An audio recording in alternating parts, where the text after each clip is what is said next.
All the way from STC Play Gaming Hall, we have Boom Esports versus RRQ. Hi everyone, we're going to be your casters. I'm Yuko alongside Miss Kaisaya. And what a treat we have today. How are you feeling today, Kaisaya? I am so excited and at the same time nervous because this is again the last chance qualifier we're talking about. The last chance to continue their journey in upcoming Honor of Kings Invitational Midseason this 2024. But yeah, at the same time, I'm really looking forward to what will happen on this best of 5. Same. Because we also talked about this offline. We won't be surprised if this series goes on a full 5-game series, right? This is all or nothing basically. And we recently had a patch, 3 to 4 days ago, and I'm sure the teams were able to adjust. Our panelist was able to mention the Athena support courtesy of Boom Impressive, which has actually a 100% win rate. I have my stats ready here, okay? We're gonna be talking numbers later when we do jump into the game, but how about you? Do you have any specific picks or players you want to highlight? You know what? I'm just so curious if we will be able to see an Athena in here, because if you remember when they were actually in Malaysia before, we have seen, the Athena, but at the same time, we've seen continuous ban on the Athena. So I wonder if at the start of the game 1, we'll be able to see an automatic ban on the Athena of Impressive from Boom Esports. We'll just have to find out. Not impossible, honestly, because he really loves to wait and, make sure that he makes all these plays for his team. But right on cue, we're going to hop into game number 1, pick and ban phase immediately. The long has been removed by RRQ and My Shenmue taken out by Boom Esports. A while ago, our analyst mentioned that there are actually quite a few number of farm laner heroes that we have in the current pool in the global server. So might as well just remove the long, pretty brand new hero as well in the current pool of Honor of Kings Global. So might as well just remove that. And then Athena, we were talking about this a while ago. Will we be able to see the Athena, which is one of the favorite strategy to pull off by Boom Esports. But then again, gotta be respected by RRQ. They don't want to deal with that, okay? So they might as well just take it out and make sure Impressive will probably just pick someone else. Princess Frost will be the last ban for the first rotation. Looks like there's Dahlia available. There's a hover, but that means Hey-No or High-No is open as well if ever Dragon does want to pick it up. Quite a decisive lock on that Dahlia pick coming from RRQ. We do know that this Dahlia is, liked and not liked for having reset all of the high cooldown skills of any of his preferred teammates. But then again, being hovered in here, Ogren, I wonder if this is actually gonna be locked in, because pretty new at the same time, pretty OP, as I would say in here in the current pool that we have in our games. I do agree. And hey, this is a pretty new hero, still fresh from the patch. You also have Elaine being picked up by RRQ. And you mentioned how Celestial Melody can help a lot. I think that's gonna connect well with actually Elaine's death at Sunset. But going to the roam for Boom Esports, you have a Liam Poe being picked up here, most likely going over to Impressive. And Arlie, Lady Jen, you know how it is. It's a usual combo for Toshi and Dragon. I love this so far, what I've been seeing in the first 3 picks of Boom Esports. They have a way to engage with the Lian Poe, and at the same time, they have a way to disengage with the Lady Jen. And at the same time, in this first 3 picks so far, the Arlie very mobile. She doesn't even need a roamer to be around her all of the time, because with her mobility, just making use of the Maple Dance, she will be able to dash out or, just be away from any team fights or damage that she would want to avoid. So I'm loving so far the first 3 picks, but then again, I want to see how the Ogran will actually, contribute onto the team fights later on. A lot. I think he will contribute a lot. So we're done with the first rotation of the picks. Hino being banned out by Boom Esports. They don't want the Fate Rewind. They don't want towers to go back the moment they do take it down. And there's a ban on Musashi for RQ side. So they don't want these early tempo or fast-paced heroes going over to Boom. And like what our panelist said, Boom, specifically Zero, they're all about the early game. That's true. But so far, what I'm seeing on the first 3 peaks that we have right now, I think RRQ needs to add some more sources of crowd control in here. Yes, we have the slow. Yes, we have the knockbacks. but I don't think that is going to be enough, because although we don't have any suppress or like solid stuns in here, but we do have again the chilling ice coming from the Lady Jen and Lianpo, successive knockbacks and launches as well. So I think that's something RRQ needs to answer on while in their second phase of the peaks. And I hope you guys are enjoying SEA Showdown. Don't forget that you can actually claim MVP Star Up. So you watch the stream and you actually get something free. So if you're inspired to play ranked games earlier and you want to be a pro player for Honor of Kings, get that freebie. And now there's also a ban on Marco Polo. The panelists, I think, already talked about this as well. A lot of priority on Toshi as well as Bai. And actually, Marco Polo is included in Bai's hero pool. So Boom Esports, they did their research. They did the research. I mean, this is one of his favorite heroes, and they would be relying so much on Jia in here for the farm laner. Primarily because, he's the carry. Overall, he's the carry on this. But one thing that also surprises me is that RRQ, they have taken out the Yuhuan themselves. Usually would want to see a combination of the Yuhuan and the Dolia, but this time they just want to pull off the Ogran for themselves, thus making them decide on to canceling out or denying the Yuhuan up against a Boom Esports. But is this true? I'm seeing a hover in the Luba number 7. We don't see this often, as he is not that quite of a mobile hero, but he definitely can clear off the minion waves really fast on the laning phase, and at the same time can dish out a lot of AoE damage. You mentioned it, they locked it in. Okay, so I think that hero specializes in early game aggression, which Arlie obviously did not have in the early game. So I think that's what RRQ is trying to piece together, make sure that they get to overwhelm Boom Esports. And speaking of overwhelm, you know this, we all probably play this hero, Angela being locked in as the mid laner. We're gonna be seeing a lot of full-on damage here. And then again, though, finalizing the pick in here, well, not yet locked, but Charlotte being hovered so far. But I would say the Kaiser definitely adding up some sustain. They do have some source of sustain and frontline power in here in the form of the Lian Pro, but adding up the Kaiser onto that will give them more capability to actually go for dives, to actually go for invades. So I wonder if we might be expecting Boom Esports to actually go for early invades just within 4-minute game time. And if they do capitalize on that, I think it's going to be some goodness for the Arlie later on to actually be able to go faster on his power spike. But then again, we're done with the draft. They do lock in the Charlotte. But how do you think about the Charlotte last pick of Boom Esports? All right. So when we talk about Charlotte, you think all of these power graduation, full-on outplay, splash found, all of that, the whole 9 yards. I think we're going to be talking about aggression in different lane and in different roles. They just really want to be able to secure the early game. And we actually I talked about Angela earlier on. You can clear the wave with 2 Chaos Cinders. So if we're talking fast clear, RRQ definitely has that in the bag. But when we're talking about late game, Arlie is still one of the best farm laners out there. And I think Boom Esports is drafting around Toshi's hero. Sure, why not? They definitely would want to have that protect the queen composition for the Arlie, so sure, why not? But surprisingly, though, we're not seeing an invade in this early game time. Even given the lineup of Boom Esports in here, having a lot of good early frontliners like that of the Lianpo as well as the Kaiser. So everyone's pretty chill in here and waiting for probably they're just gonna wait for that level 4 for their junglers to hit. It's the usual thing, just get those ultimate, like what you did say, get the level 4 before you start to do something crazy.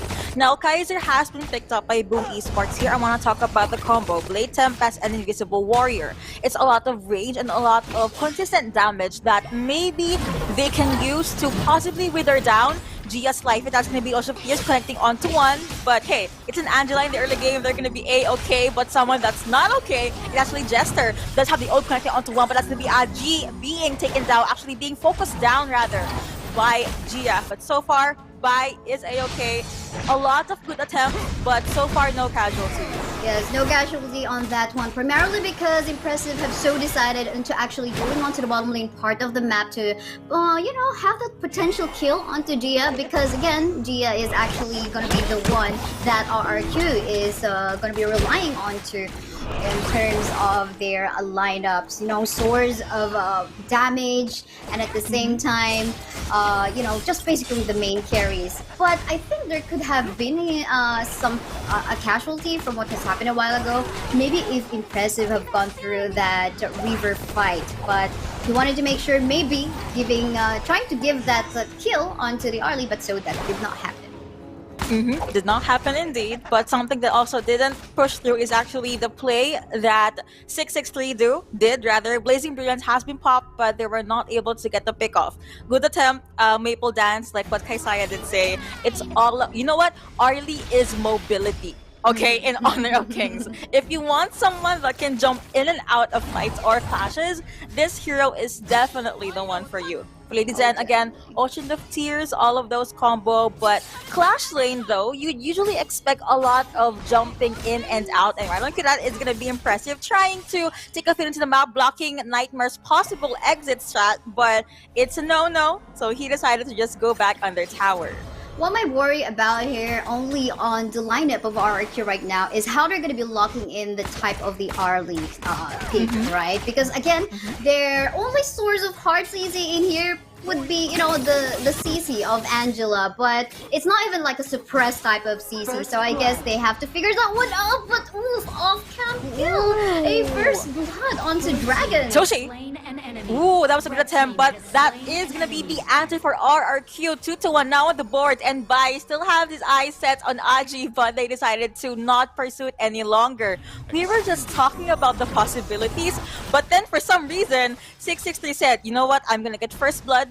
I don't care what the casters say. We're gonna make a play, and that was a good early game so far for RRQ. Impressive being stunned. Oh no, a lot of damage. That's gonna be the Blazing Brilliance connecting onto one, even by jumping in to secure that kill. 3-1 now on the board. Really nice use, of course, of the Blazing Brilliance, as well as the Conductor of the Souls coming from that Angela, as well as the Ogren. It seems like all of their skill shots are fairly connecting so well in here, but then again, we saw the Shark Cannon connecting onto the Arlie again, onto the bottom lane part of the map, and another fight is happening in here in the jungle camp of Arlie. Yep.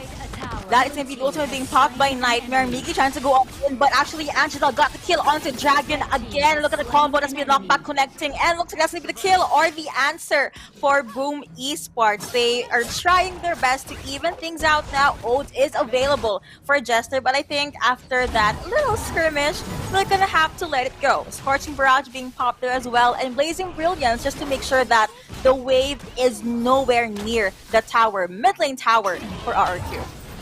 Oh, we just finished that early game. We just came onto the mid game and we saw the tower already going down on the bottom lane part of the map, and that is not looking good for the Arlie. Arlie definitely power spikes somehow mid and to the late, but given the number of kills that RRQ already has in this early to mid game time, I think there is definitely needs some catching up. Definitely, Boom Esports cannot die anymore, cannot offer their souls anymore onto RRQ because that will stop them from wanting to get the power spike. But look at this, look at the push coming from RRQ. It's just too much of a pressure from Boom Esports. Pressure is definitely the word for it. See, Charlotte can't really try Slash and Power Graduation, Nightmare or Gia here because of the pressure and the power that they have, but at least Comms is still on point. When there is a play at the Clash lane, you do something in the farm lane. Toshi and Impressive was able to get the push, but RRQ got first dibs on the objective. To be honest, I was expecting more zoning capabilities in here from the lineup of Boom Esports, but that is not happening. We are not seeing that happen as of yet. It is more an RRQ going for that space being created in order to take objectives tower or the epic monsters that we have. But so far in here, even though there's actually some more CC coming from the side of Team Boom Esports, it seems like for RRQ, okay, we don't really need to create some anti-CC item at this point in time because it seems like with the early advantage that they got, they want to lean on more onto damage. They definitely want that damage. Oh, that's gonna be Frozen connecting onto one. That's good connection coming in from Aji as well. But looks like impressive. They tried to make a play there, but it did not push through. Instead, it's the 2K going over to Aji. Kaiser with all of those very good invisible warrior at the same time. Boom Esports not gonna stop anytime soon. But in the middle of everything, guys try to go to shot down. Gold is definitely secured. Impressive. 1v3 on the Liam Poe. That's something you do not want, and instead Bai gets that double kill. He backed that 2K. 7-4 now on the board with roughly a 1.6k gold lead in favor of RRQ. HP regions here and there coming from the Ogran, add more from the Alain and the Dolia heals as well. That was not looking good. If Toshi did not actually die, they could have gotten a chance in making a comeback. They could have turned the tables around, but that didn't happen because he was actually the first one to die.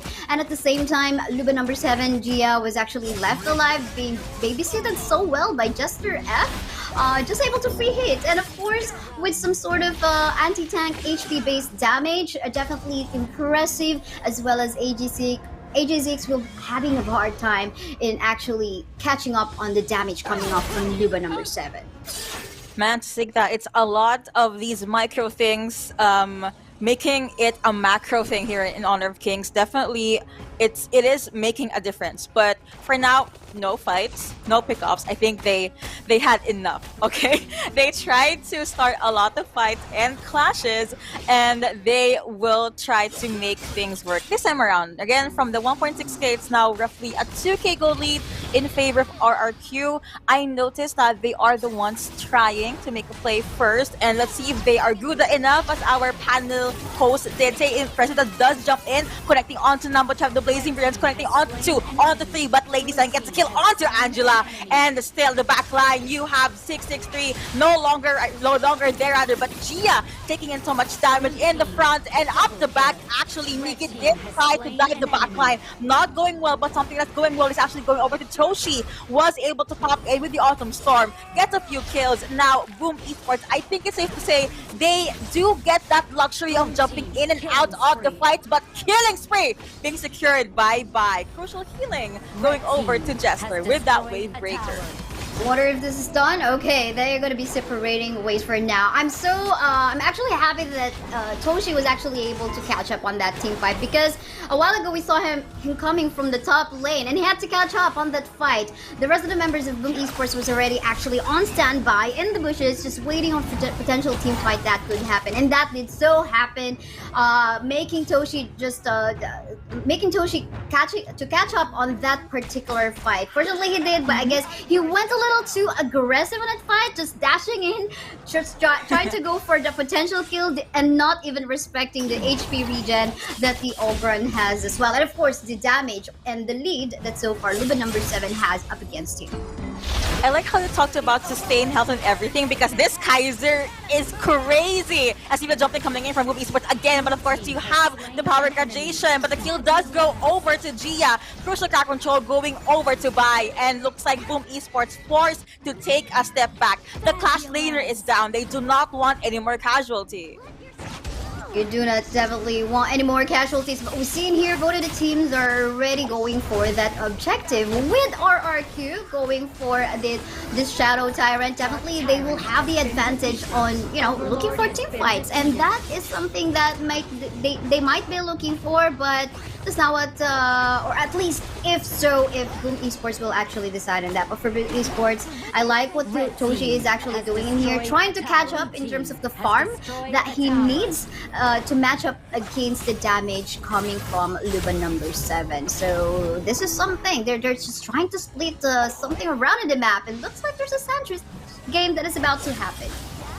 Ooh, a Nightmare might experience a nightmare here, but that will be Blazing Brilliance again. Looks like 663 is A-okay, but someone that's not okay might just be Boom Esports. They jump in, but they answer back. Miki so tanky, getting all of those kills, but actually Toshi with the kite connecting, he gets that 2K, but now Dragon is also pretty much safe, but Toshi with that Arlie, Autumn Storm, Maple Dance, they are definitely dancing around this game number 1, enabled by Dragon's Ocean of Tears and Destructive Deluge.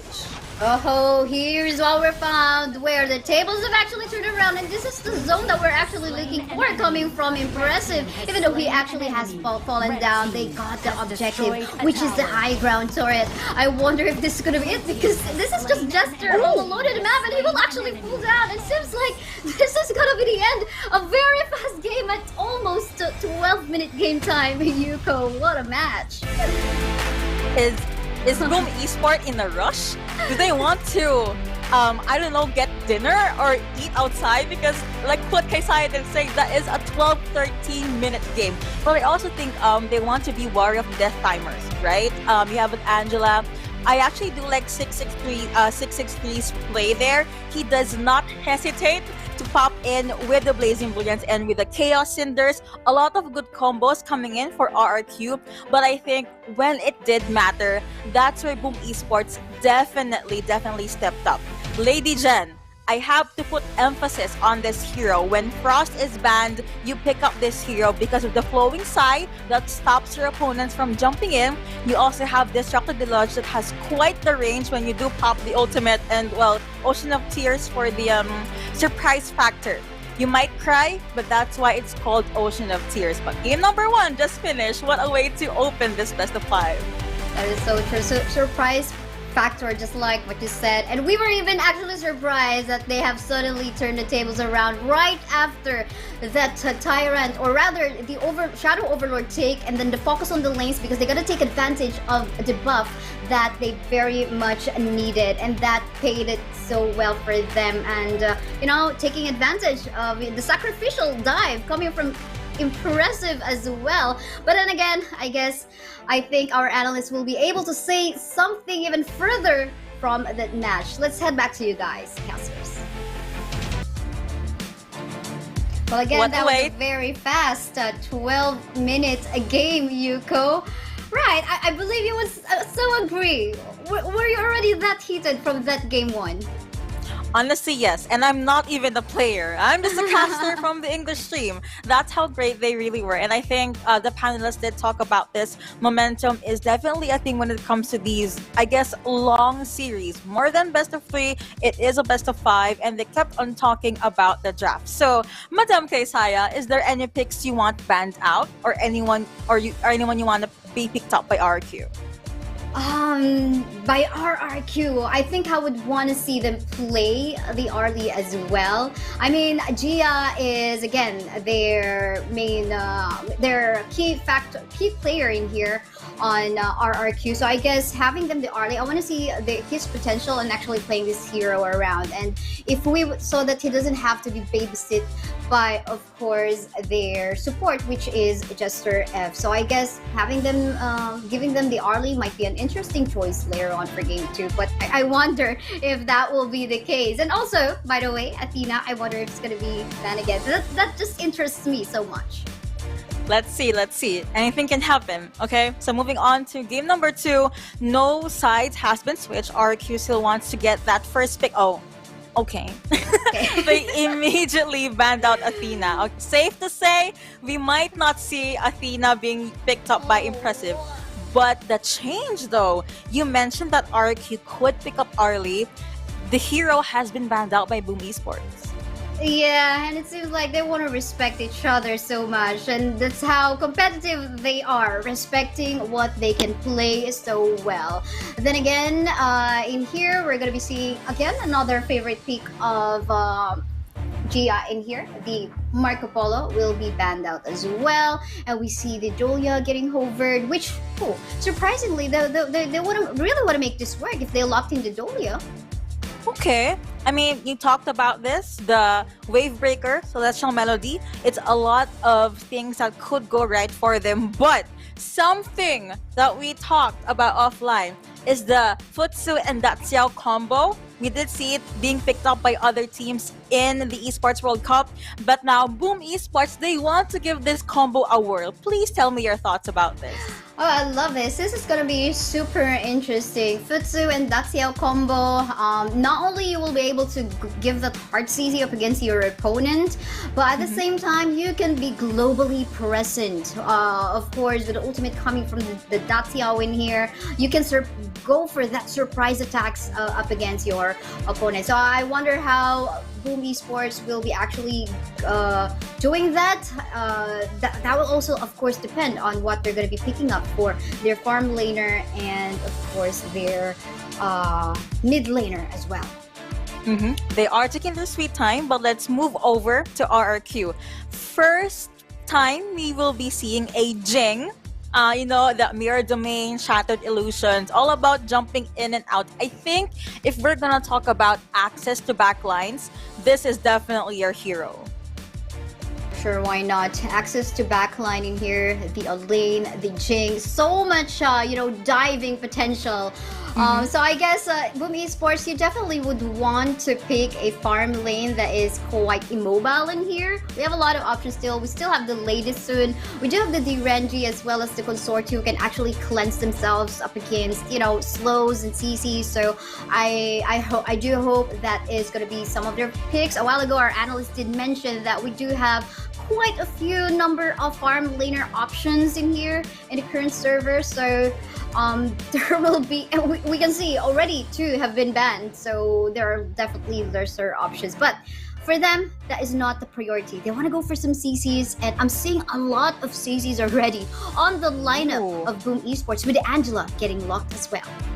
Agreed. They want to be able to go face to face against their opponents, but my being locked in, and Kaisaya mentioned this, Lady Sun being picked up. So it's another interesting farm lane matchup. But gonna touch up on real quick, the reason why Shangguan has been banned out, it's because of the recent patch. Seeding script, the stack interval has been lessened, and the base movement speed actually got reduced from 360 to 350. But now there's going to be a hover for Miggy's hero, a Byron. The usual matchup, nothing too different. Same, Byron versus Elaine. Oh, now it was actually also answered that it's gonna be the Foots marksman or farm laner that they're gonna be locking in here. So I love the adjustment that Boom Esports have done in here for their game 2. Gonna be very interesting. We do again have some CC again coming from the side of Boom Esports. For the side of Team RRQ, we might be expecting a lot of dives and flanks coming from the back line and the sides, and at the same time some potential pick-offs because they do have a Mai Shiranui on their side. In terms of the matchup in the farm laner though, Lady Sun versus the Futsu, of course there's a shorter range disadvantage for the Futsu, but the Lady Sun will be able to just play around, just do the rolling raid here and there, and just avoid the potential CC or CC lock coming from the Futsu. But here we go, game 2 between RRQ versus Boom Esports. This is the SEA Showdown for the last chance qualifier that we have for the Honor of Kings Invitational Midseason. Yes, so don't forget to share the live stream or tag your friends if you do like what you see, because these two teams has been at it ever since Invitational Season 2, and this is all or nothing. So we did talk about the Futsu and Daxiao combo. They're actually here in the mid lane. Hello to Impressive. I've seen him utilize this here multiple times, but there's going to be a jump in and out at the farm lane. Well, they're not going to be committing on those engages of yet. Pretty much our junglers in here are not yet ready. And at the same time, of course, number disadvantage, you have to take note of that. You want to make sure that is like, you don't want to give the first blood, right, onto your opponent. So just, and again, this is the last chance. You don't want to get wrong. You don't want to go wrong. Exactly. There's no room for errors here. And we mentioned Pei. He has been making his way into the meta because his Roaring Tiger stance does help a lot. But RRQ, they're jumping in and out of Boom Esports terrain.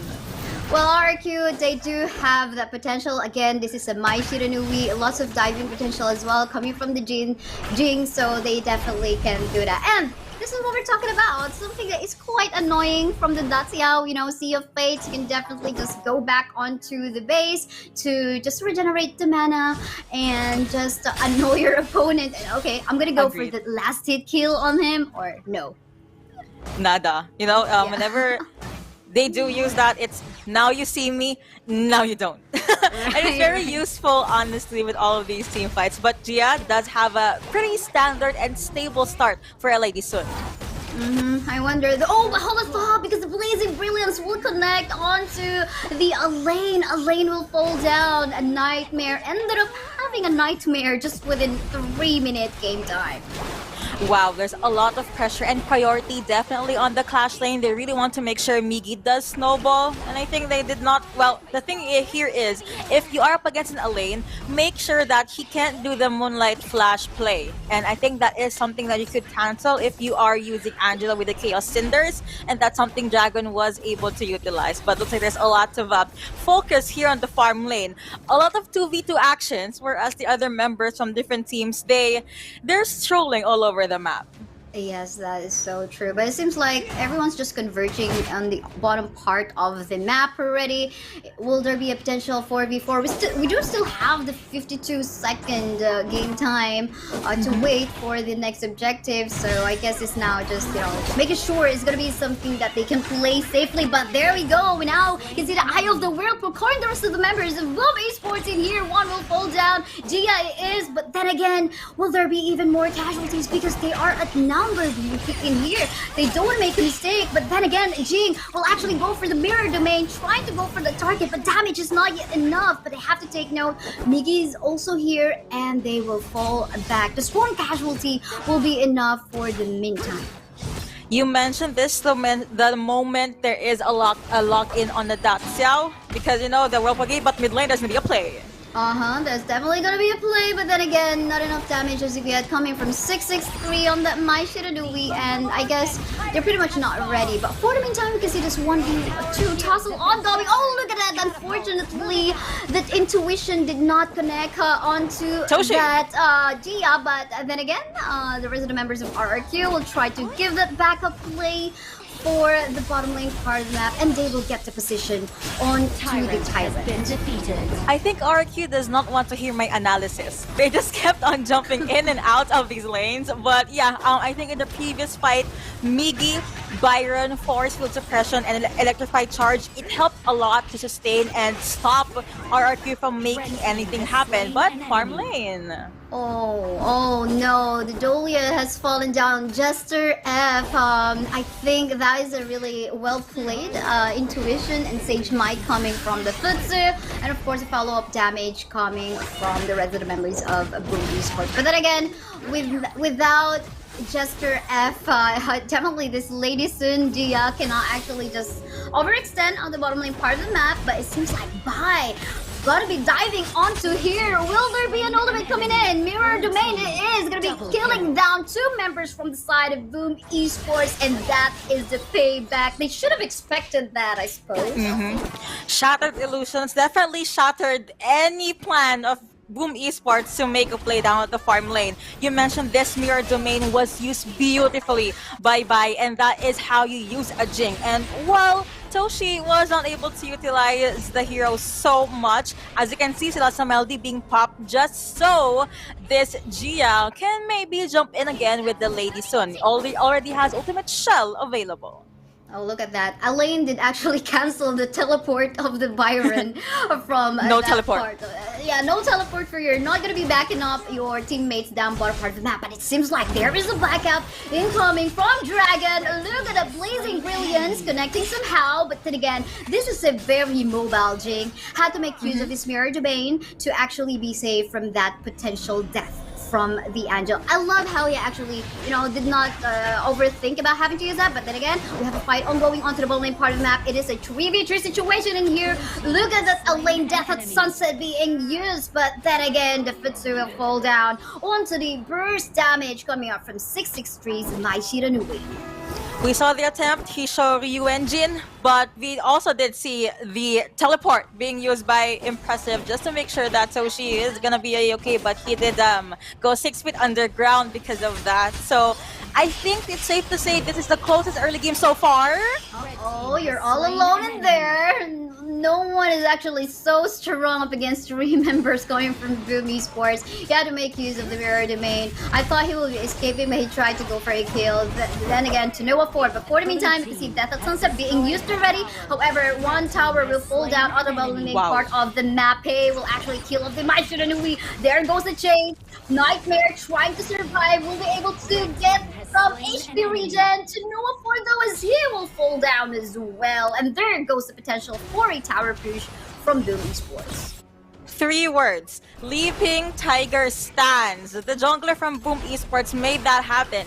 Migi's life was kinda non-existent, but he made it happen. Except right now, he also got taken down. But hey, that's fight after fight. RRQ, they definitely want to match the aggression that Boom Esports has right now. But looking at the towers, things are pretty even. 1 tower down each team. That's so true, and of course the comeback coming from the Jing killing of the Pei. We have an objective up in here, and of course without AG6, that is not something Boom Esports can do, and thus they go for the pressure up in here to get an even better position on actually potentially securing the Shadow Overlord objective in here, or maybe they could potentially bait the members of Boom Esports, and this is what they're actually doing right now. Angela will fall down, however, onto the hands of that Jing. More members in here from the backline of Boom Esports, though, are actually being targeted. But then again, Gia will fall down, and there goes the rest of the members of RRQ trying to fall back because they don't have their main source of damage.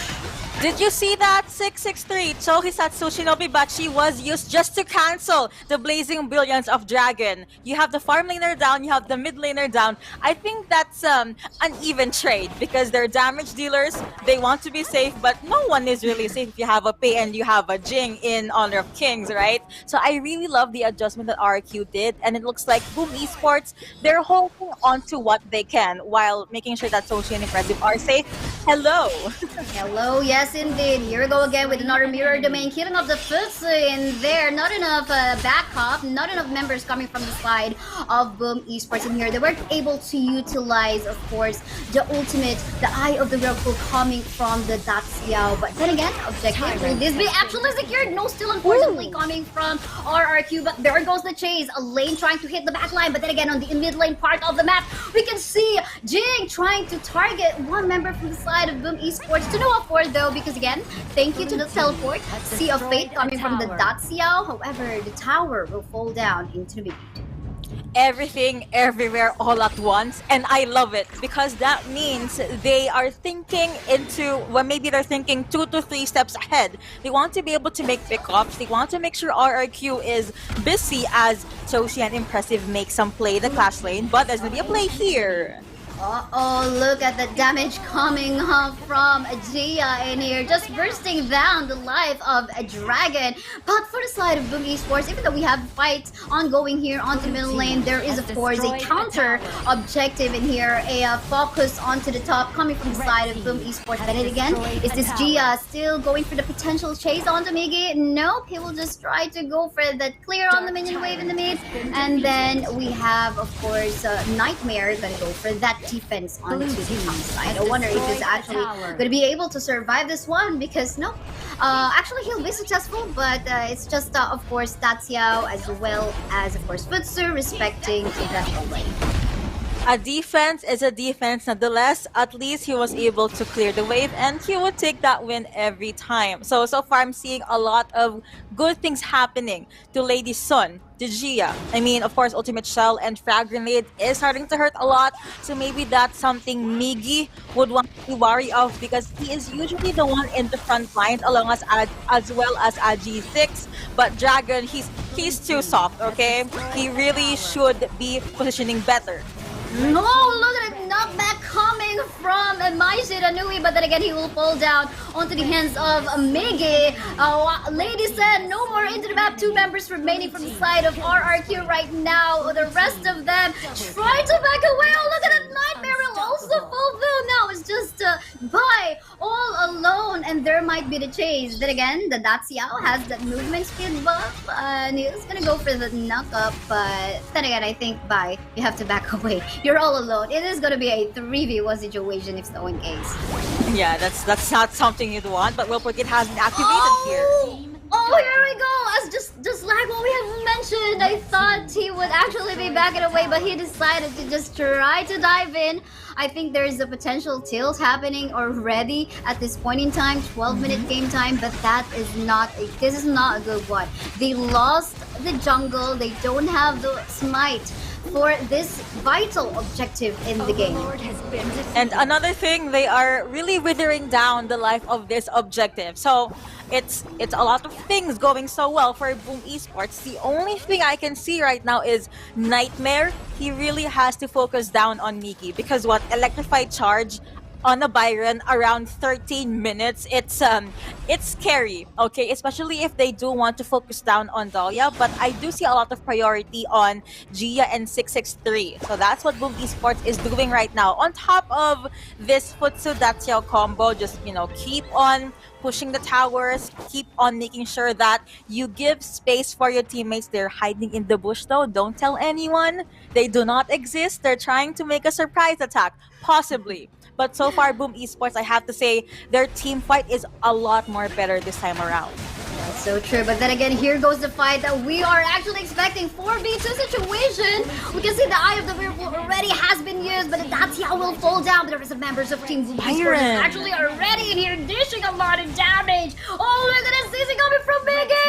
Miggy going for the chase, but then again, you're gonna be respecting the tower. You have to wait for the Vanguard to come in, and there goes it. Jester all alone in the game.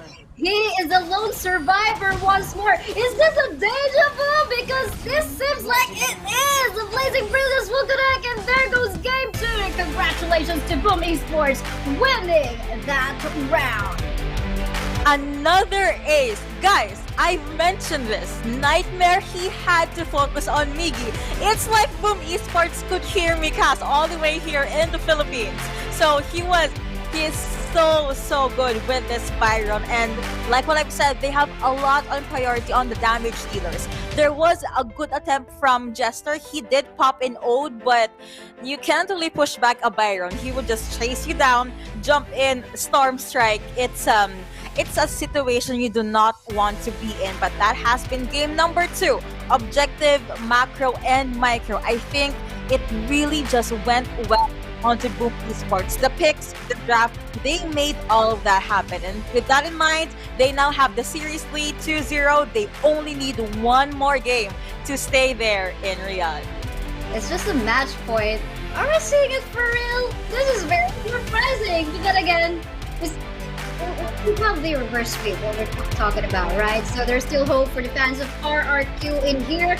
But yeah, I did see the Pure Sky as well being, I forgot who actually bought that, but then again, Pure Sky being bought by Boom Esports, just avoiding the damage potential coming up from the Mai Shiranui, the burst damage of course, and at the same time, the burst damage coming up from the Lady Sun as well. But I think this is, you know, Boom Esports, they seem to love fast games.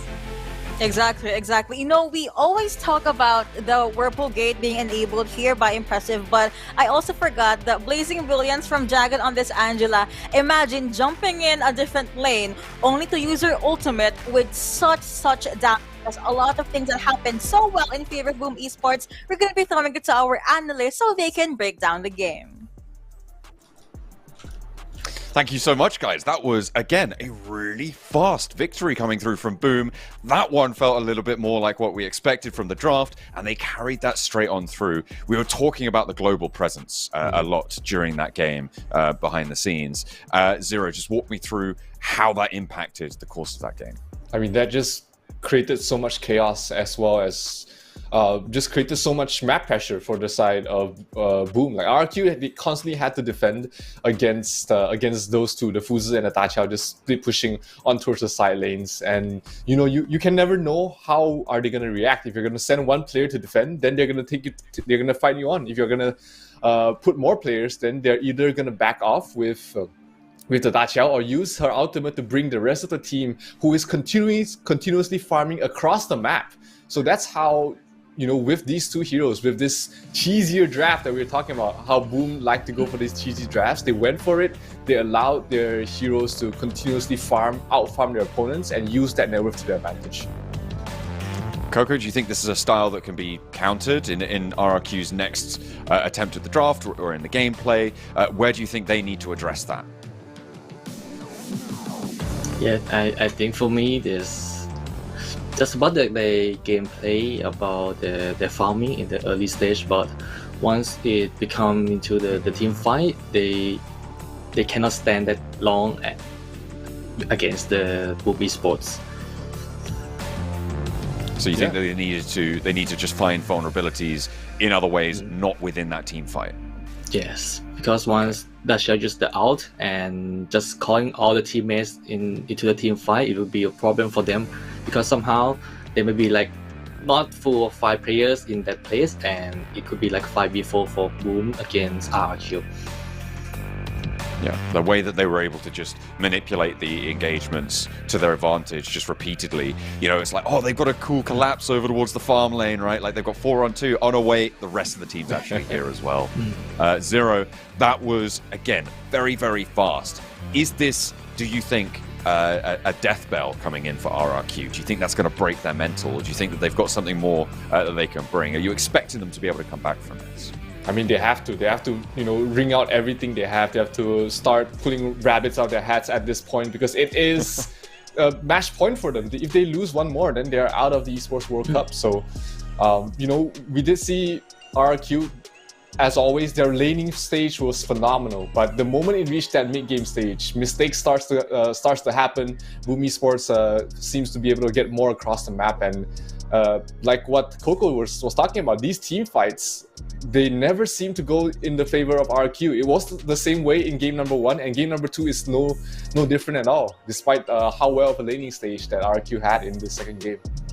Yeah, it felt like RRQ were getting a bit here and there, but every time, I mean, again, this is another 4v2 collapse, and then here comes the backup, and Boom just rolls straight through it, right? It looks so crazy to be able to have that sort of pressure. This was that winning team fight that we saw. So we've had a 12-minute game. We've had a 13.5-minute game there. That's what we wanted to see from them. That was early. That was the sort of thing that you were looking for, Coco, in this team. For Boom, they are putting that pedal right down to that metal. And there you go. You can see MVP coming through from Miggy. Do you think that's deserved, or do you think you'd attribute some accolade elsewhere on that roster? Yes, I think he deserved it, because we can see Mickey sometimes just cut the backline, the mage, the ADC. You see the second skill with the flash to get in the backline, and he somehow can manage to get that kill. And we didn't see him drop a kill to RRQ, and 10:05, this is scoreline. Legendary. Yeah, absolutely. Pretty crazy stats coming on through, out-earning everybody else. Actually, oh, no, just about out-earning everybody else. It was close, but it was only to his teammate. Excellent performance coming through from Boom there. And I think that story that we talked about, that global pressure, really is the headliner. For RRQ, it looked like Bai might have had a chance, Zero, but he just wasn't finding impact kills. He's 7-3-1, but the impact just wasn't there. Yeah, they didn't get any objectives across the map after getting those kills. That was the main thing. They weren't choking their opponents. They weren't making them stay on their side of the map. And, you know, we did see that one death from Bai in their enemy jungle, where he tried to go in. He saw the Byron, he thought he got a free kill, but then they were actually laying a trap for him. And then once again in the mid lane, where the rest of his team just died, and he just decided, hey, I'm just gonna pop my mirror domain and try and take a fight there. But 2 mistakes, you know, really just stunted his growth, and he really couldn't find a way back in the game. Also, I wanna, you know, put props as well. Give props to the itemizations from all the cores. From the side of Boom Esports. They all went pure sky, knowing the amount of burst damage that RRQ was able to bring out. You know, you've got the Mai Shiranui, you've got the Jing, you've got the Lady Sun. All 3 cores, they went pure sky, and they never died after that. Not a single time. Yeah, that was sort of something that we were seeing maybe be a little bit of a weakness for Boom in those team fights, right? That burst damage, but like I said, addressed. Coco, now for the next match. Let's look forwards. RRQ have to change something. They have to change. Maybe are they going to have to ban out that global presence that we've seen in the draft phase? I think if they ban out some animal heroes that is not Long and Athena, I think one of the hero would be out and someone would pick it. And I think RQ they don't want to let Athena go to a Boom side, because once it is go to Impressive's hand, it would be a little chaos for RQ in the early game. Okay, so but I mean, it seems to have been pretty chaotic in the early game anyway. So maybe it's time to add something else to the mix. Maybe try and figure out a counter to it, or throw them off their game. It's really tricky stuff. This best of 5 is now at match point, and it feels like we've only just started, Zero. Yep, absolutely. I mean, it's just the timing and the tempo, right? Like Boom Esports, they've been able to identify when they're the strongest and when they're able to take the win in both games in very surgical fashion. They know that, hey, if we just take the Overlord, we take one good fight, the game ends there. And they played to their timing very well. They set up the timing very well. They set up the fight that they wanted very well as well. So that was just absolutely beautiful there for Boom.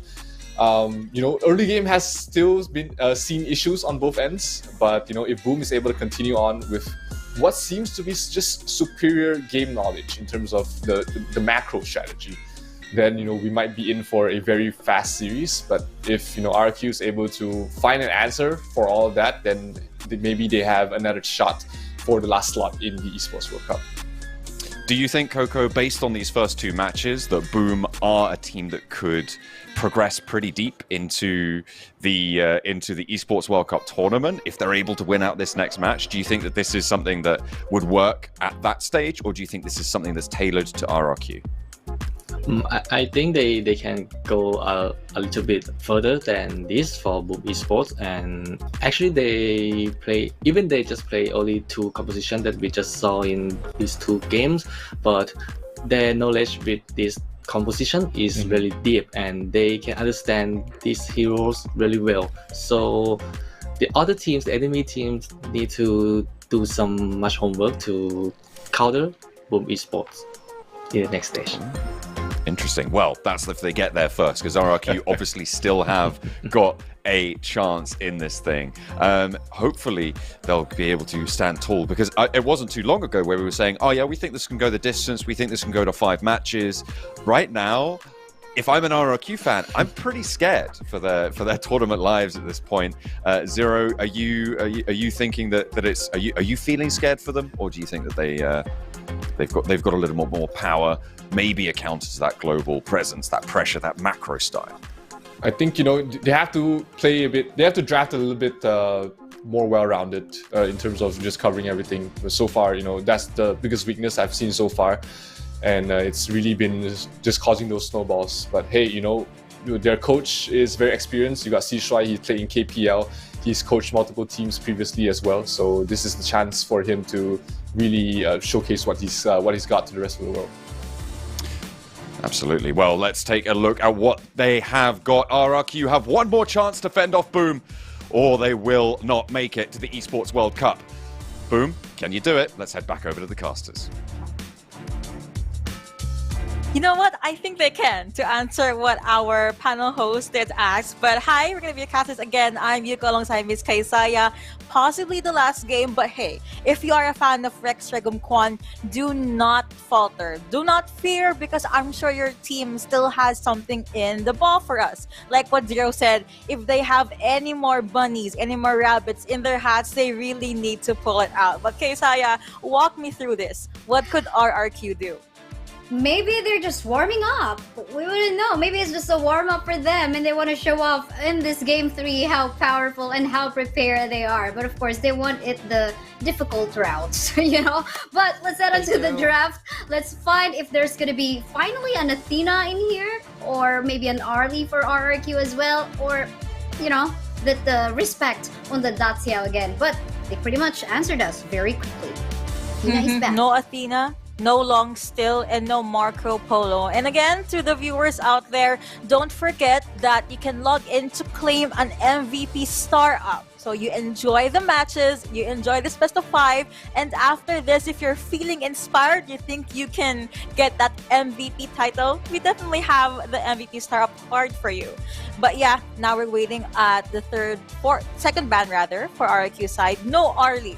But now Boom Esports, they are at the blue side. Hover on Dahlia. We've seen impressive uses hero multiple times. That is so true. You know, other than the Moxu as well, he's definitely got the Dolia. Seems like they want to show RRQ how to use a Dolia. We'll just have to find out. But the Daciao is open. I wonder if this is something that RRQ will be actually picking up for themselves. But suppose no, they actually would want to make the Ogren work. I have picked this from game 1. The lane as well that we've seen a while ago, seems like they want to go for, again, just basically making this work. Go for the back line, but I guess they have to make adjustments in the playstyle that they want to do. But look at this one. A while ago, game 1, we were talking about how you sometimes we don't want to see the Dolia and the Yuhuan combination. Now we see it this time, and this is looking scary because we talk about the resets coming from the Dolia, and of course the heals coming from the Dolia and the Yuhuan as well. This could be an unending sorrow with the resets coming from the Dolia. I like your wordplay there. And if we're gonna look at the stats from the group stages, I think Yuhuan for Boom Esports side has a roughly 15% pick rate. But let's see if they can make it work here at the SEA Showdown. First time we will also be seeing a Garo. So I think RRQ, they really want to invest in this late game. You have Spear of Purity, Silent Arrow, all of those silences to maybe stop, I don't know, Agi or Dragon when it comes to fights. Definitely Garo is so good, especially in the late game, but how Boom Esports have been playing from game 1 and 2, they have been playing on the mid game. Just get the farm that they need in the early stages of the game and then go for plays in the mid game. So I wonder if we will see this Garo on her late game potential, because then again, she is going to be very useful in, of course, dishing out so much damage onto, even the shields, prioritizing onto taking down shields and then the HP, and of course, range advantage as well. But again, she's not that mobile, so I think we need some sources of protection for this Garo on the lineup of RRQ. That is the question, and that is something that they have to answer for themselves. Dharma being banned out as well as Mayin. Not obvious that they're focusing down on Migi, wink wink. But you also have the Haino and Princess Frost ban here. There is a hover on Frank and Charlotte. We did see Miggy's Charlotte in game number 1. I think it's a lot less scary compared to how he was in game number 2. But hey, if it works, don't fix it. Just keep on doing what's the good job for your team, right? Yeah, that's so true. I mean, we're talking about a lot of regen, a lot of anti-tank as well. So if so in case this lane is not going to be much of a problem once this Charlotte gets the power spike that she needs already. But then again, I'm so curious what is going to be the roamer pick in here on the side of RRQ. Again, we want that protection onto the Garo. We do still have the option of having maybe the Junpei, which of course was recently updated from the July 25th patch, having added a launch effect onto his S1 and S2 while on Ultimate. And are they hearing us? I wonder. Yuko getting hovered right now is a Junpei. Well, probably. They're messing with our emotions. They're switching. Okay. Well, let's see. They are taking their sweet time. Motsu, maybe, and okay. Final answer, they will be taking that Motsu. I think they really want to invest in all of these stuns, cannon blast, and think inside the box, because hear me out. I think this is a good pick solely because Boom Esports, they always want to be close to each other. All of these combos, all of these fights, they also have a Charlotte, they have a Dahlia. If you're Dahlia, you would want to be near your Fang, right? So this is a good pick for RRQ, but is this enough to push the series to a game number 4? Yes, that's definitely the question. We do have to wait for that late game or the power spike for the Garo. I think they need to play around. This Ogran really needs to play around as well onto the Garo. to giving the farm that she needs. But then again, let's head on to our third game. Again, this is match point in favor of Boom Esports, but RRQ still do have a chance on trying to reverse this. I'm cleaning my glasses because I'm sure we will see a lot of good fights here. Again, RQ, their backs are at the wall, so they have to go all in. Impressive with the latest Dahlia skin. Looks like he really loves this hero.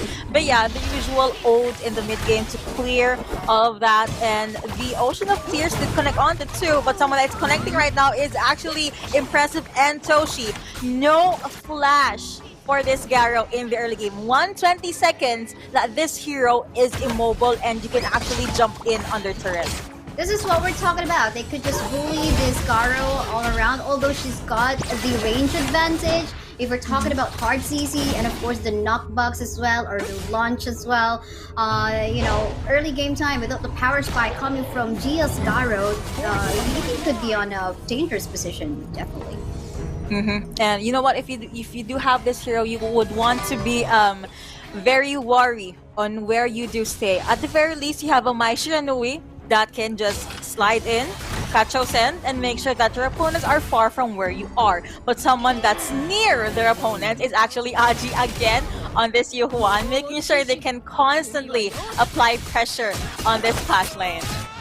So true, and we have yet to see, of course, the duo combo of this AG6 Yuhuan as well as Impressive's Dolia later on onto team fights. I think they have to find a way onto picking off targets, and they do have the potential to actually pick off a target. Again, they do have the Mai Shiranui, maybe go for that knockups, and of course maybe go for that stuns coming from the Matsu as well, just as the hero. And just go for the pickoffs. But we have to find and to see if that's something RRQ can pull off. Hopefully, because at this point they really need to just pull out all the tricks that they can to push it again to game number 4 and game number 5. Because honestly, it's difficult for me to comprehend how you're gonna win 3 consecutive games against a team that's very in your face and with this lineup. But looks like Yuhuan still has his eyes set on Nightmare, which was able to get away. It's almost 3 minutes, no casualties just yet. It looks like both teams are definitely at the edge of their seats, but Toshi will be jumping in with the ultimate. You also have the Wave Breaker being popped by Impressive. He was silenced, but hey, he is giving space to their farm laner. Definitely this Yuhuan is going to be safe coming from any burst damage that the Mai Shiranui might pull off just to go for the ending sorrow. You definitely gotta be safe, being untargetable, and of course the stuns here and there, mournful tempo. He can definitely chase up targets as well because of the extra movement speed that this skill feeds. Ooh, looks like Nightmare and Migi. That's gonna be a jump in for Migi as well. Power graduation no longer available, but Flash is still right there. Both at level 6. I think if you're able to force a lane to recall back to the base, you get that small victory. And with that in mind, there is space in the clash lane. They will try to clear the neutral jungle creeps or maybe make a play in the mid, which is where Dragon and Migi is waiting. Seems like, again, pretty much similar to what we've seen from games 1 and 2. Boom Esports is just like trying to take their time on getting the farm. I think that is also favorable to the side of RRQ because, again, Gia is also having her free time, or his free time on getting the farm that he needs on this Garo. Ooh, and speaking of Garo, Spear of Purity has been used and they do get the objective. Taking this one objective or maybe one level at a time. Jester is also there sitting quietly with his Matsu. Cannon Blast is available. He just needs to get Toshi and he's good to go. But someone that is being pressured right now is actually in the mid lane. That was 663. But again, Cannon Blast going to be connecting onto one. You have the Wave Breaker available, so I don't think RRQ can dive into farm lane just yet. Everyone's pretty divided right now, though, and we have yet to see a play wherein the Ogren will work on the early stages of the game. Again, we're going towards mid. Actually, we are already onto the mid game, and again, our analysts have mentioned Ogran is pretty much an early game type of hero. You want to get the kills, but so far it's already past 5-minute game time, and we have not yet seen any kills or objectives being taken by this Ogran on the hands of Vi. But I wonder, maybe right after this contestant onto the bottom lane part of the map, maybe some misposition. That's the time maybe we'll be able to hide where Vi can potentially get a kill. The keyword here is maybe, because it looks like Boom Esports is a tight-knit group. But here at the mid lane, Aji will get spotted out by RRQ. Miggy popping in with a power graduation. I think they're honestly just flexing the effects of their skins. Never mind!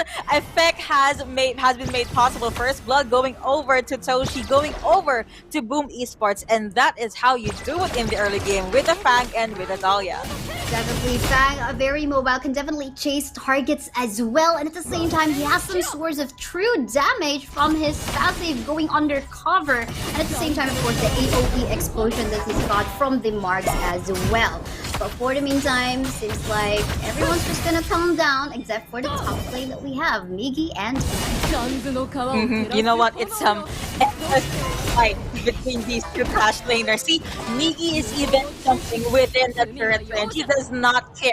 Nightmare had no choice but to play conservatively as a lane, which is something you honestly don't want if you have this hero. You want to consistently jump in and out and, you know, just jump in with the Moonlight Flash and Death at Sunset combo. But combo by has been frozen here. That's going to be Ocean Fish going to get onto one. But Dragon does get taken down by Xia. Now that's going to be another kill going over to RRQ. And impressive pace for that with his life. We talked about Vi. We were looking for his presence, and here it is.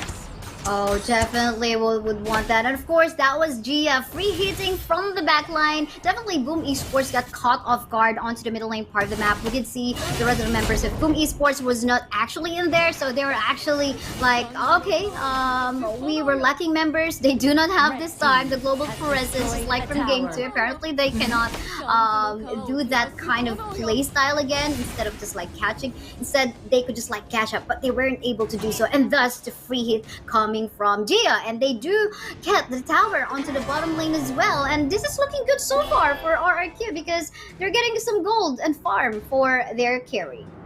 Agreed. And you mentioned Garo, you mentioned Gia. Enchanted Arrow, just give him space. See, right on cue. That's an on-the-spot showcase, courtesy of RRQ. Cannon Blast not going to be connecting onto anyone, but looks like the possible combo from Nightmare here will connect onto Miggy. But Toshi was able to get one turret down at the farm lane. Nightmare jumping in.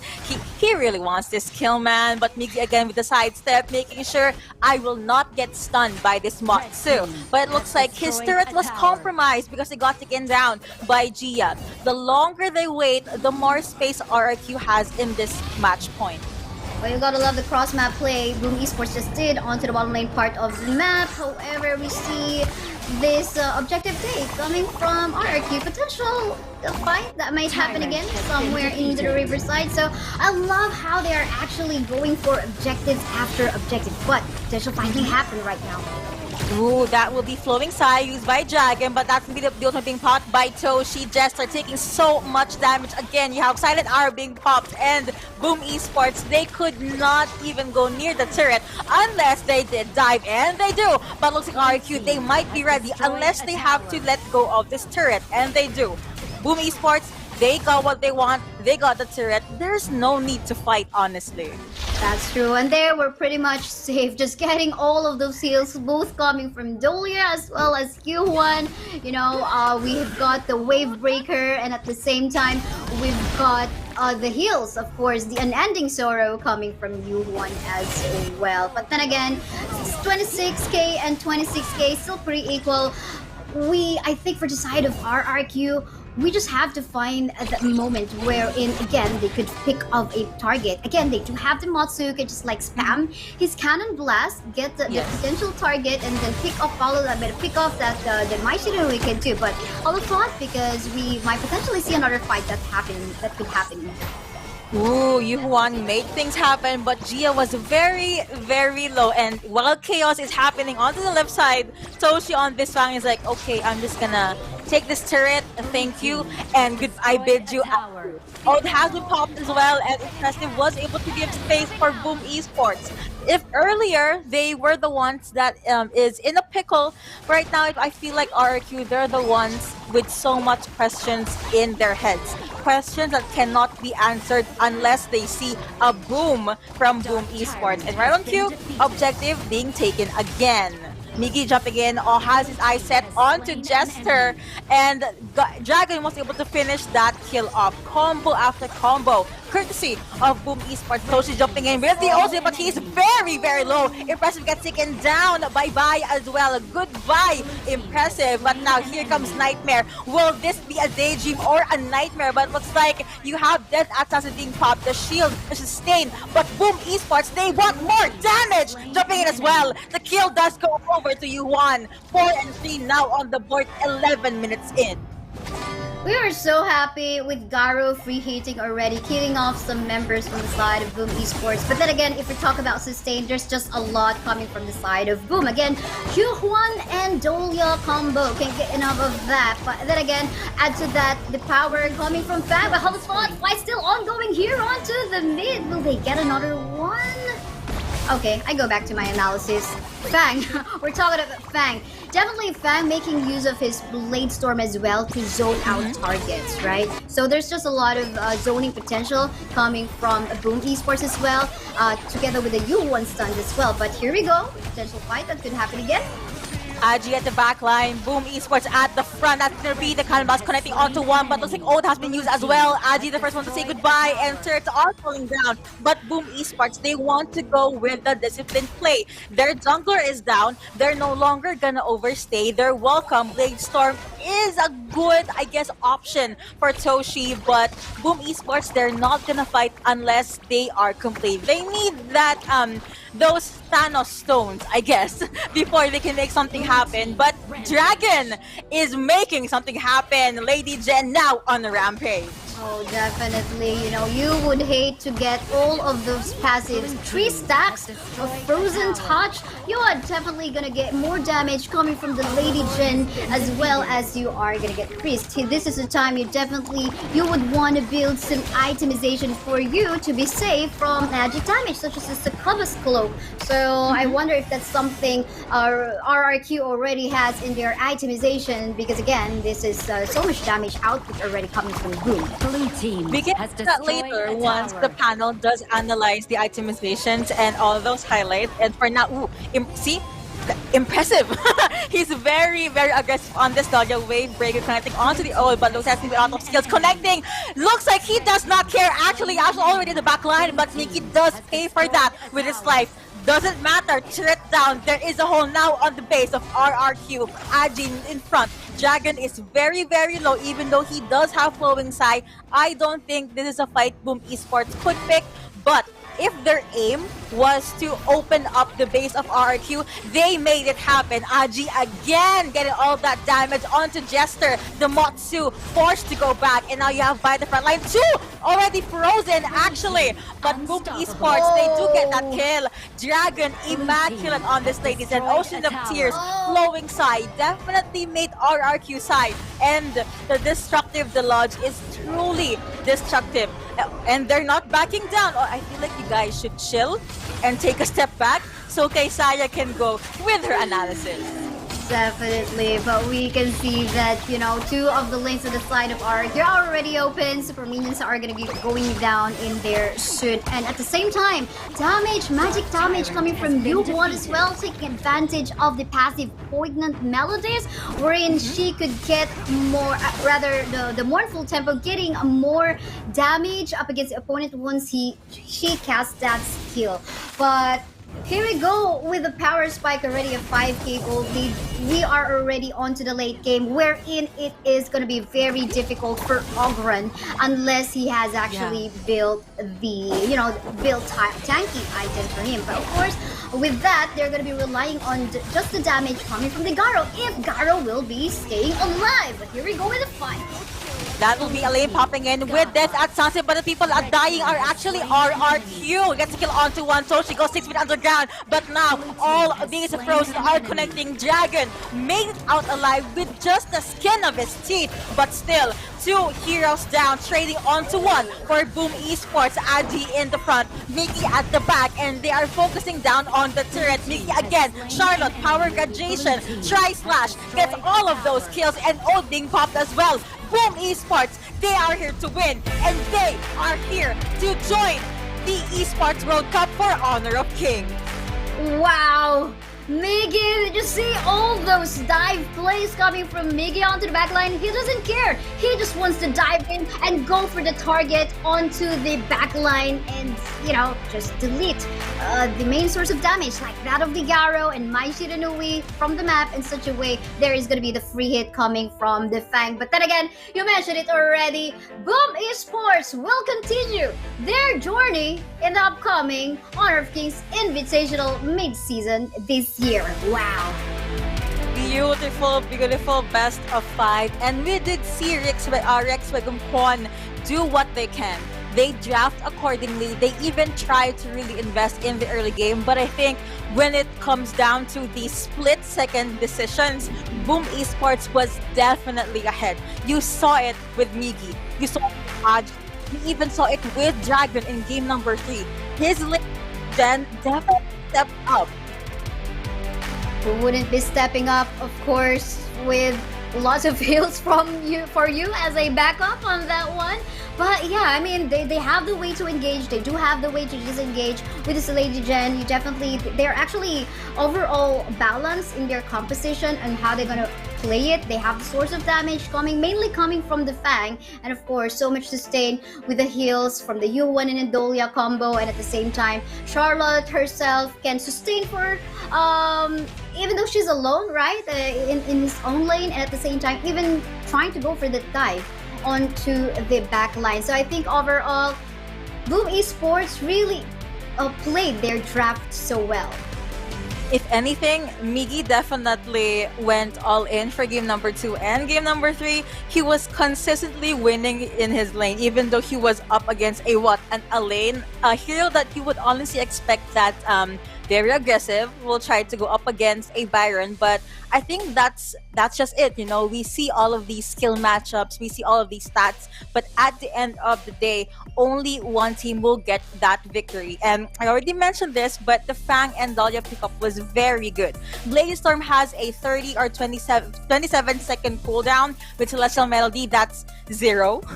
But Toshi was definitely able to spam that beautiful, beautiful combo. And Boom Esports, they went all in, and with that, they are rewarded with a slot for Esports World Cup. Enough about us, though. We are sure that you guys are interested on what our panelists have to say. Thank you very much. And what a way to close that down. Boom Esports making it all the way now to the Esports World Cup, taking down RRQ. It felt like every single turn, Boom had something up their sleeve. Coco, that final match, it felt like it was a little bit less out of nowhere than the first two, I think it's safe to say, but it still felt like Boom had something planned, had something ready for every part of that match. Yes, Boom Esports, they are using another composition in this game, and in 3 games they just used a different heroes composition, and this time they just want to teach RRQ how to play Dolia, but this time with Yuhuan, these heroes actually has a very good spamming poking skill like the first ability and with the normal attack, and we can see that Achis just only poking enemy, and we having Dragon using Lady Turn to use the first and second skill as well as the ultimate skill. Every skill from Boom Esports can poke RRQ side, and it can let RRQ get into the team fight to fight against Boom Esports easily. Yeah, I mean, we were looking at around that 8-minute mark, right, Zero, for when Boom really wanted to start taking that fights. It felt like RRQ kind of had the idea that they wanted to sort of disengage and scale for late game. And you were saying during the match that you felt like RRQ, if they could stall it out, might have had a better chance. Oh, absolutely. They've got Garo, one of the probably the best, one of the two best late game marksmen in the pool at the moment. So if it ever reached that late game stage, RQ could have put on a better fight. But again, like during the draft, we were talking about this last pick Moses when there was a Zhangfei in the pool, and when you have a marksman like the Garo, you want someone to protect her. You want someone to provide you team fights, which has been the problem, which has been the elephant in the room for RQ's draft all 3 games, is that they always lack these team fights. They have a lot of single target. You've got the Moses, you've got the Mai Nui, but where's the team fight in your team for RQ? It's just been a very stark difference in their drafts. Whereas Boom, they have the Lady Zen every single game. They've got the Leah this game. They've got a Yi Huan. There's so much team fight from the side of Boom that if it ever reaches that mid-game stage where both teams are equal, then Boom's gonna take every single fight from there on. Yeah, it just seemed like Boom had answers at every question. So really, I mean, fantastic stuff from them to be able to pick that up. There were weaknesses in the early game, but I think what's been said before, it felt like they just were teaching RRQ how to play, right? That's what you said before, Coco. And it feels like RRQ had one goal, while Boom had several all at the same time, and were executing on making at least one of them come on through. Yes, and as what Zero just said about Mozi and Garo in this game, I saw that RQ just banned out Mayin and Dharma in the second phase of the ban, but with this, they just banned out 2 heroes that can give some pressure to Garo, but they themselves just picked Mozi just in order to making that lane phase to be more advantage. But about the team fight, that is the more important thing that they need to consider about it.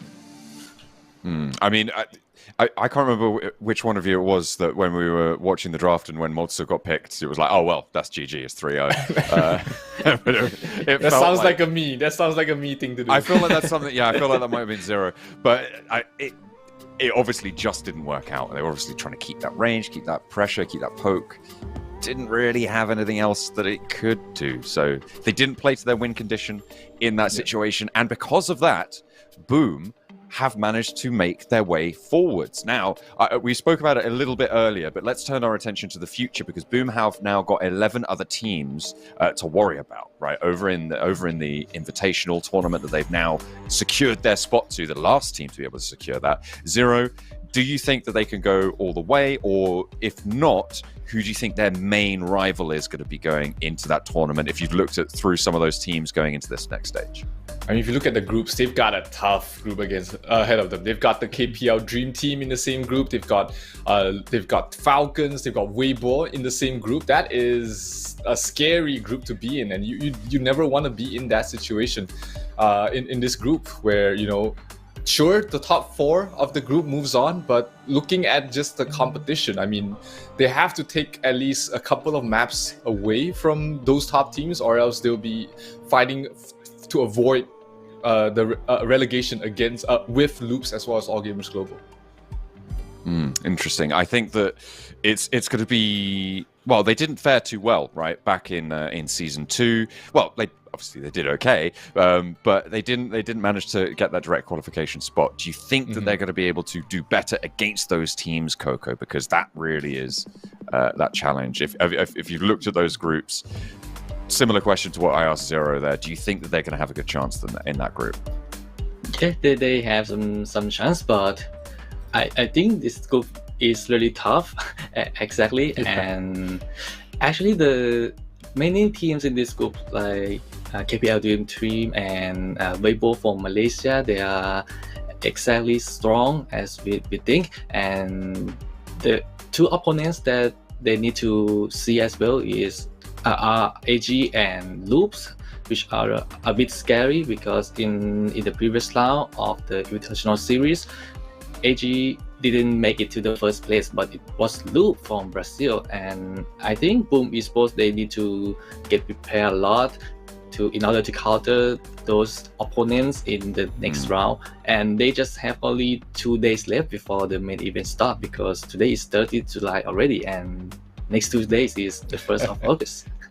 Okay, we've not got a lot of time at all, so I went very quickly. MVP Zero, who are you thinking? Well, I think, Miggy has been on a tear all these games. Like, regardless of every single game, regardless of the matchup, regardless of the hero they put him on, he's just been really just carrying his team on his shoulder, never needing any sort of help to win the lane, and he's just been really outclassing Nightmare on the Clash lane. Like the lane on all 3 games, Yeah. I don't think he even existed. I didn't feel like the pressure, the team fight from the lane. He was just a non-factor, true and true. Wasn't quite there. Coco, I hope you agree with that, but I think we're just about to head down to the stage. We're getting pings from production that they're about to give them that trophy for the SEA Showdown. I mean, Boom, definitely putting in the work. I'm pretty sure we're heading over. I'm not sure. Coco, then, do you think that Miggy deserves that MVP title very quickly, in case we have to cut away?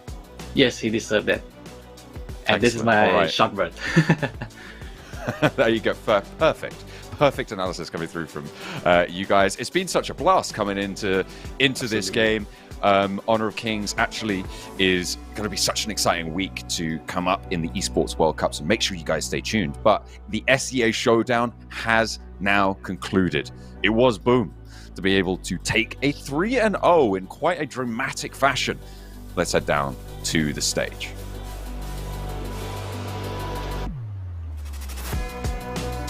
Maybe not.